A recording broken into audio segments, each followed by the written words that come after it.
नियंत्रण रखे उत्साह पर, मदद करने के स्वभाव पर। नमस्कार, मैं एस्ट्रो गुरुमा डॉक्टर ज्योति जोशी सभी ज्योतिष प्रेमियों का हार्दिक स्वागत करती हूँ। राशि के अनुसार पुरुषों के लिए आवश्यक 11 नियम, इस विषय पर हम वार्तालाप करने वाले हैं। जीवन में थोड़ा अनुशासन आवश्यक होता है, जो नियमों का पालन करने से आता है। नियम छोटे एवं सरल होते हैं, लेकिन उनका हमारे जीवन पर बड़ा प्रभाव पड़ता है। इसलिए हम राशि के अनुसार 11 नियम समझने वाले हैं।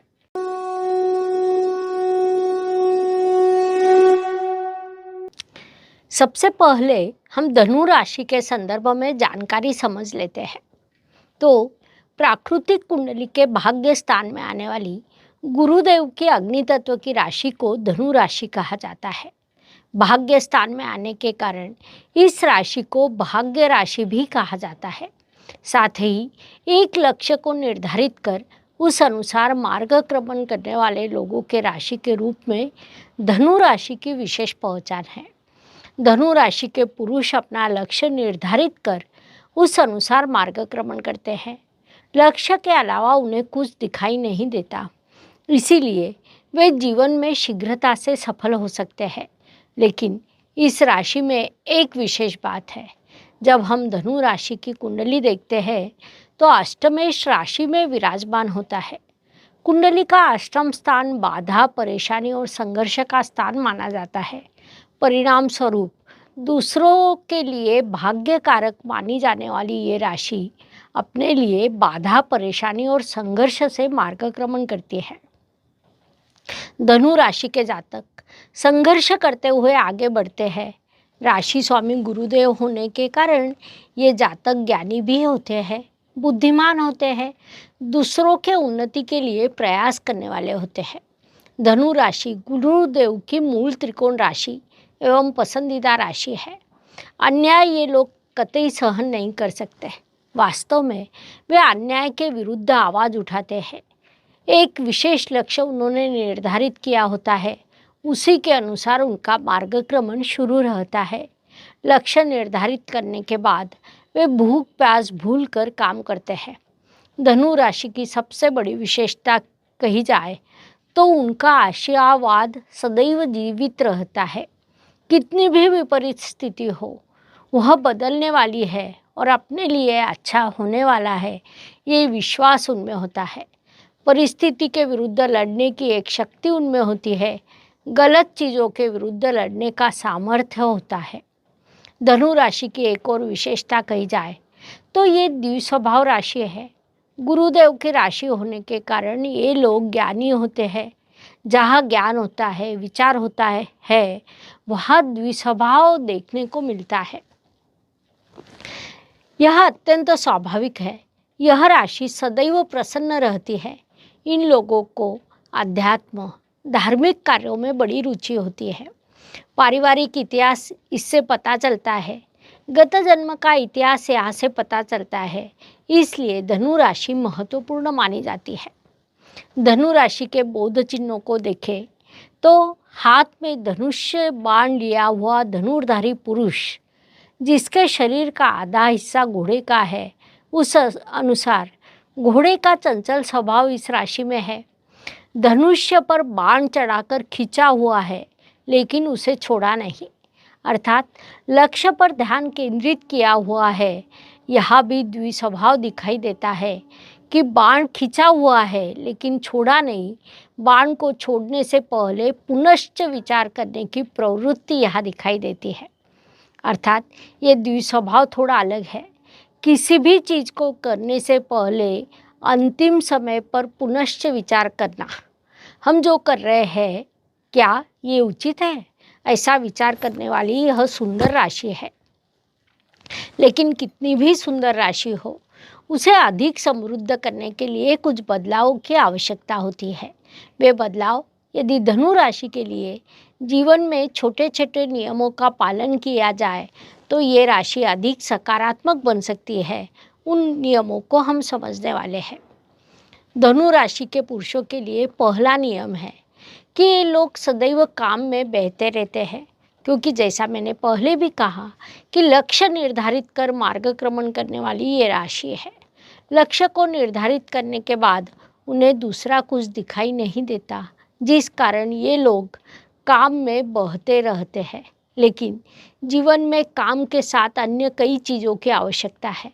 हम परिवार के सदस्यों को, रिश्तेदारों को, मित्रों को कोई कमिटमेंट करते हैं, किसी स्थान पर जाना होता है, लेकिन इन्हें काम समाप्त होने तक दूसरा कुछ भी दिखाई नहीं देता। परिणाम स्वरूप अन्य सभी लोग इन पर सदैव नाराज रहते हैं। इसलिए धनु जातक अपने काम को प्राथमिकता दे, लेकिन हमने कब किससे क्या कमिटमेंट दी है यह ध्यान में रखें, क्योंकि आपके इसी स्वभाव के कारण घर में कई बार विवाद होने की संभावना अधिक होती है। दूसरी एक समस्या है, इन्होंने अपने वजन पर नियंत्रण रखना अत्यंत आवश्यक होता है। धनु जातकों के साथ कई बार होता है कि आपका वजन बढ़ने लगता है। वजन बढ़ने के बाद कई बीमारियों को निमंत्रण मिलता है। इसलिए खाने पीने पर, अपनी दिनचर्या पर विशेष ध्यान देना आपके लिए आवश्यक रहता है, ताकि आपका वजन ना बढ़े और आपका स्वास्थ्य अच्छा रहे। ऐसा करना आपके लिए लाभकारी होगा। अगला महत्वपूर्ण नियम है कि आप अत्यंत साहसी, निडर है। आपको किसी भी चीज़ का भय नहीं लगता। विशेष रूप से दूसरों की मदद करने का जब विषय आता है, तब आप किसी भी प्रकार का विचार न करते हुए मदद करने में अग्रसर रहते हैं। फिर उसके लिए आप कुछ भी करने को तैयार रहते हैं, जो अच्छी बात है। लेकिन दूसरों की मदद करते समय थोड़ा विचार करना, जितना उचित हो उतना ही जोखिम उठाना आवश्यक है। अर्थात दूसरों की मदद करते समय उसमें आपका नुकसान ना हो या कोई परेशानी ना हो, इसका ध्यान रखना आवश्यक है। अगला महत्वपूर्ण नियम है कि धनु राशि के पुरुष ज्ञान एवं विचारवंत होते हैं, लेकिन आपका स्वभाव थोड़ा खर्चीला है। खर्च करते समय आप विचार नहीं करते, इस बात को उचित कहा नहीं जा सकता। अन्य समय पर जिस प्रकार आप विचार करते हैं, वैसा ही खर्च करते समय भी करना चाहिए। धनु राशि की एक और विशेषता है कि उनमें एक अतीन्द्रिय शक्ति होती है। इस शक्ति के कारण उन्हें कई चीज़ें प्रत्यक्ष अप्रत्यक्ष रूप से पता चलती है। कई चीज़ों का आभास आपको प्राकृतिक रूप से पहले से ही हो जाता है। ये बात भले ही अच्छी लगती हो, लेकिन वह उतनी ही परेशानी की है। इसलिए उस संदर्भ में ध्यान रखना चाहिए। उसके लिए मेडिटेशन, ध्यान का उपयोग कर सकते हैं, ताकि मन अधिक शांत हो सके।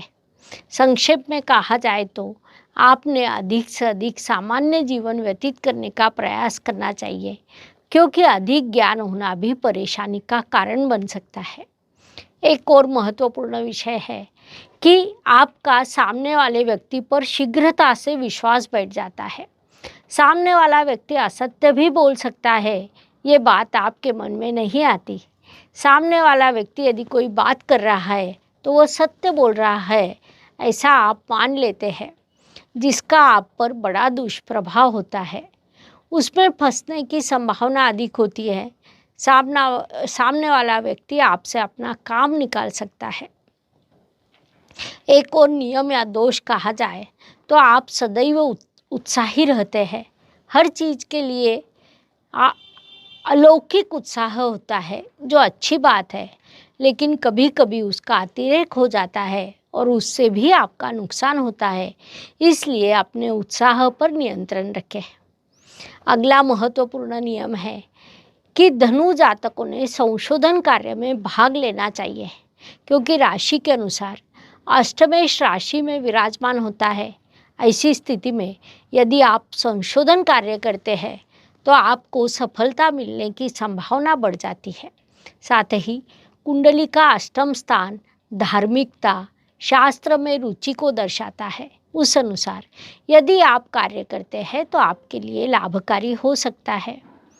और अब 11वां तथा अंतिम नियम मैं आपको बताने वाली हूँ। विश्व के सभी पुरुषों के लिए ये समान रूप से लागू होता है। वह नियम है कि माता और पत्नी के बीच में कभी ना बोले, उनका रिश्ता उन्हें निभाने दें। माता आपके साथ अच्छा व्यवहार करती है, आपका सुन लेती है, पत्नी भी सुनती है, लेकिन उनके बीच में यदि आप बोलते हैं तो आपका दोनों से रिश्ता खराब होता है। वह दोनों आप पर नाराज होती है। महत्वपूर्ण बात है कि ये क्या शुरू है इसका आपको कभी पता नहीं चलता। इसलिए सभी राशियों के सभी पुरुषों के लिए हम ये नियम दे रहे हैं जो अत्यंत महत्वपूर्ण है। मनुष्य जीवन बड़े भाग्य से मिलता है, उसे अधिक सुखद सुखकर बनाकर प्रसन्नता से रहे, यह सलाह आपको दी जाती है। वीडियो अच्छी लगे तो लाइक शेयर सब्सक्राइब करें। धन्यवाद। शुभम भवतु। जय ज्योतिष। ज्योतिष का अध्ययन तथा शास्त्र की शास्त्रीय तरीके से पढ़ाई करने के लिए मेरी 2 किताबें प्रकाशित हो चुकी है, उनका अवश्य लाभ लीजिए। Please like share and subscribe the channel और हाँ, बेल आइकॉन दबाना ना भूलें। धन्यवाद।